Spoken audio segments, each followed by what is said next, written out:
Ketua Bidang Komunikasi Publik Partai Solidaritas Indonesia Valdo Maldini turut menanggapi pernyataan mantan Gubernur DKI Jakarta Anies Baswedan soal pembagian jabatan di tubuh pemerintahan Presiden RI Prabowo Subianto, Wakil Presiden RI Gibran Raka Buming Raka.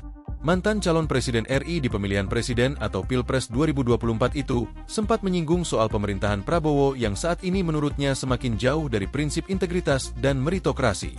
Anies menyebut, jabatan publik tidak lagi ditentukan oleh kompetensi atau kemampuan, melainkan karena koneksi alias kedekatan politik maupun kepentingan kekuasaan, menyiratkan adanya praktik transaksional dalam birokrasi dan politik. Ia pun mempertanyakan, kapan Indonesia bisa menjadi negara maju jika banyak tugas publik yang diberikan kepada orang yang kompetensinya tidak sesuai. Hal itu disampaikan Anies saat menjadi keynote speaker dalam dialog kebangsaan yang digelar Dewan Pimpinan Wilayah, DPW, Gerakan Rakyat Jawa Tengah di Ballroom UTC Semarang, Rabu, 8 Oktober 2025.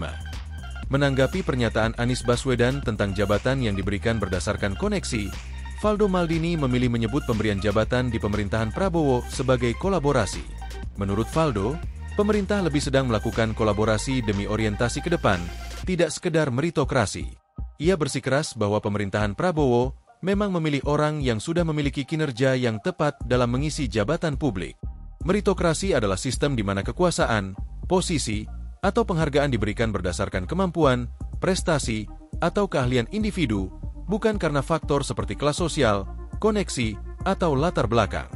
Valdo pun balik menyindir Anies yang disebutnya pandai berbicara saja, dan menegaskan bahwa pemilihan jabatan di pemerintahan Prabowo diukur dari kinerja, bukan sekadar apa yang dikatakan. Kemudian, Valdo menunjukkan bagaimana meritokrasi dijalankan dalam pemerintahan Prabowo dengan menunjuk anak-anak muda di Kabinet Merah Putih. Politisi muda kelahiran Padang, Sumatera Barat 9 Juli 1990 ini juga menyebut bahwa komposisi di Kabinet Merah Putih disusun dengan menyesuaikan kebutuhan, bukan sekadar hadiah. Valdo Maldini menegaskan pejabat dalam Kabinet Merah Putih di bawah komando Prabowo, Gibran ditunjuk sesuai kompetensinya dan beradaptasi dengan zaman, meski terbilang gemuk, lantaran terdiri atas 49 menteri dan 55 wakil menteri, ditambah kepala badan, kepala lembaga, staf khusus, serta utusan khusus lainnya. Download Tribun X sekarang, menghadirkan lokal menjadi Indonesia.